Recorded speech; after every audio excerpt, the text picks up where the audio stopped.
Imagine this. You're on one of the best teams in the world at that moment, and you rattled off a 13-game win streak, and you're undefeated on the game's newest map, Corrode. No one's even come close to stopping you. Every execute feels clean, every strat feels unstoppable, and you're untouchable. Until you weren't.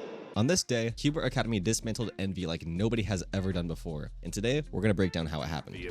We need to see something in this next round really come to fruition for TSM.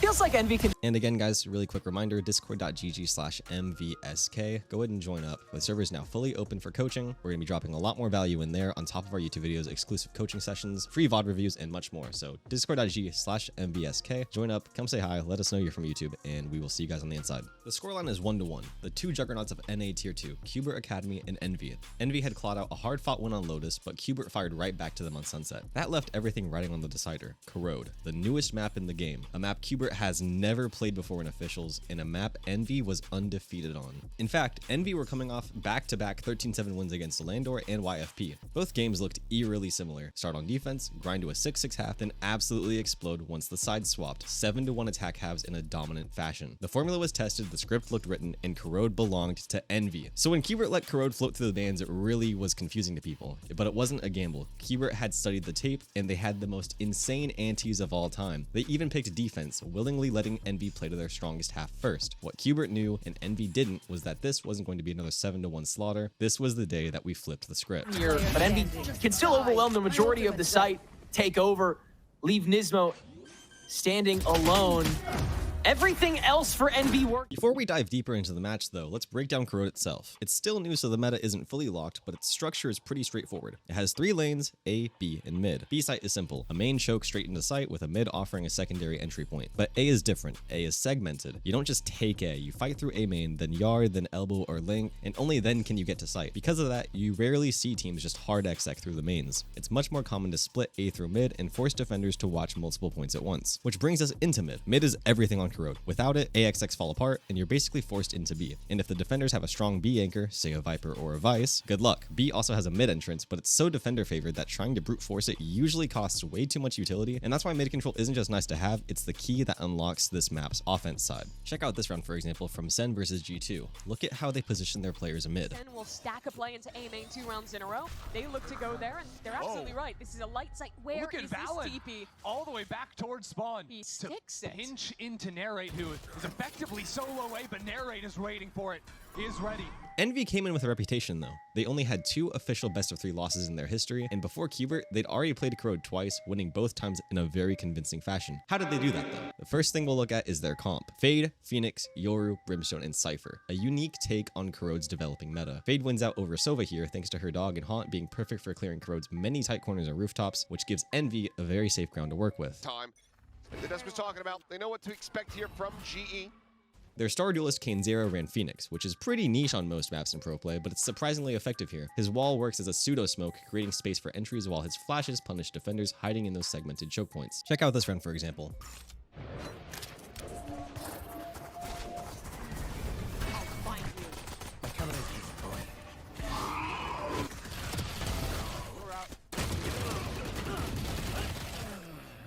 Then there's Exter, the resident Yoru. The twist is that on Corrode, Yoru and Phoenix don't really set each other up. Both duelists have to be completely self-sufficient, flashing themselves through chokes and looking for a close range fights. Exter doubled as a dive and a support flash, but without a secondary initiator behind him, his role was really high risk, really high reward. Inspire rounded out the comp here on Cypher, which is not a staller like Killjoy, but an information anchor. His setups weren't meant to hold sites forever, but to make retakes stronger and keep Cubert guessing with lurk pressure. Combined with Ion's brim smokes and utility, Envy's win condition revolved around a slow 2-2-1 default, re-clearing late and throwing in heavy BXX as pace changers occasionally. Check out this round for example. Go for these little scrappy duels to continue with that momentum.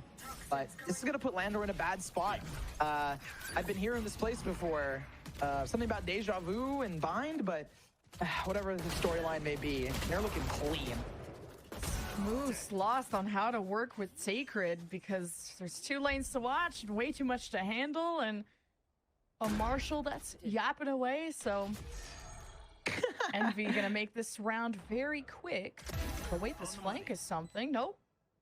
Ion denies. Ion's yapping away. I love that terminology. It took me a little bit to notice, but yeah, I mean, these guns are yapping. I think Bones is the only one that has a chance here, but even then, the time's not in their favor. One enemy Got like remaining. 17 HP, and Ion sneezes his direction.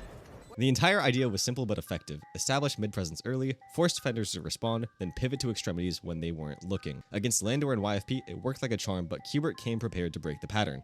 But this video isn't about how Envy played Corrode, it's about how Cubert shut them down. Their comp was more conventional, with a Sova, Viper, Omen, Neon, and Vice. Double controller for site coverage, and a 3-man mid-core in Sova, Omen, and Neon designed to win early fights. If we take a look at the pistol here, a dart lands on half wall, catching anyone pushing up a link. Knights smokes bottom mid, holding paranoia in case of a push. Redux sprints up, disrespecting Brim's half wall smoke. Meanwhile, Viper and Vice hold down B and A on their own. From round 1, Cubert flipped the script. If Envy couldn't take mid, their entire attack half would fall apart. First glance, when we look at the VLR for this match, you might think Cubert just wins off of Knights fragging out. Extend back over to the link. And here comes Knights again, catching the corner and creeping back away. Reset on the blind. Kill number 2 for Knights. And number 3 as well. Ion tried to double in.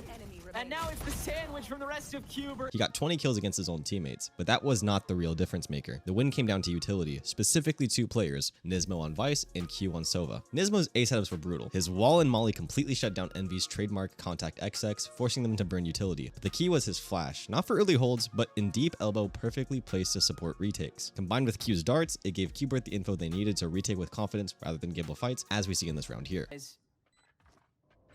Knights able to TP as well. You can really go for a mix-up and force Envy to check their backs at any given moment. You can just rip this site in 2 really with the help of the wall bangs as well. Slowly turning into this. Ion holds it down for 1. Unstoppable forces. But Nismo didn't stop at A. He had a cross-map molly lineup for B main, perfectly timed to layer with Satellite's Viper, Wall, and Molly. Envy's favorite BXX completely neutralized before they even hit sight. On you if they so choose to, thanks to the Neon being in the comp. So there are a couple of things that... Then there's Q, Cubert's IGL and newest pickup. He didn't run Fade like the meta suggests, he went Sova, and crucially, he bought an Odin almost every round. From top mid, he could spam the entire A-link wall, making A-splits borderline impossible, or deny default B plants without ever showing himself. Combine that with recon darts that were harder to break than Fade haunts, and suddenly mid was an impenetrable fortress for Cubert. They've got free entry and on execute, they will have to be a little bit cautious on who's in front of you and where is that Neon. And there's got to be a really good buddy system established. And oh man, Envy. The strategy worked to perfection. Cubert shut down Envy's entire playbook, taking a 9-3 half on defense, which again was against a team whose win condition was their attack side. When side swapped, Cubert closed very quickly, not dropping a single round. Envy over-rotated to mid, leaving A wide open 3 rounds in a row, and in the final round, with poetic justice, a swift BXX to slam the door from Cubert and end Envy's 13-game win streak. Cubert didn't just beat Envy, they dismantled them, proving that with the right prep and utility discipline, even the most dominant team can be corroded from within. Barrel roll onto a site freely. It is still the one that has all the cypher util, so we gotta cross our T's and dot our I's. We gotta be extra careful. But it really is just spy cams, though. That's the thing. Inspire will get a little bit of a late reveal thanks to the fade, but honestly, that's not going to be enough to challenge this. This smoke at tower is just too deterrent. Now you got a spike point already. Let's get this party started. Cainzera flashing himself in, and there's a double flick swing available. Redux good for 2 on the outskirts, and Cubert only have 2 more players to deal with. Ion traded for 1, and it's all down to Exter in the 1v2. Redux slow, though. Holding the outward angle. Crossfire attempted. 1 slide is all you need. If there's one lesson that you should take from this match, it's simple. Utility wins games. On top of that, mid control is king on Corrode. What do you think? Do you enjoy the new map? Is Corrode a heavy map? Defense, offense sided? I'm curious to hear what you guys' thoughts are. And lastly, thank you guys so much for watching. If you guys have any suggestions or requests on things you guys want to see in the future, go ahead and join our Discord server. Again, discord.gg/MVSK. We have a little channel where you can put coaching requests in, submit topics you want videos on, and things of that nature. Again, discord.gg/MVSK. Thanks for watching. And also, I'm not an AI. I have emotion. Sorry. I'm working on it.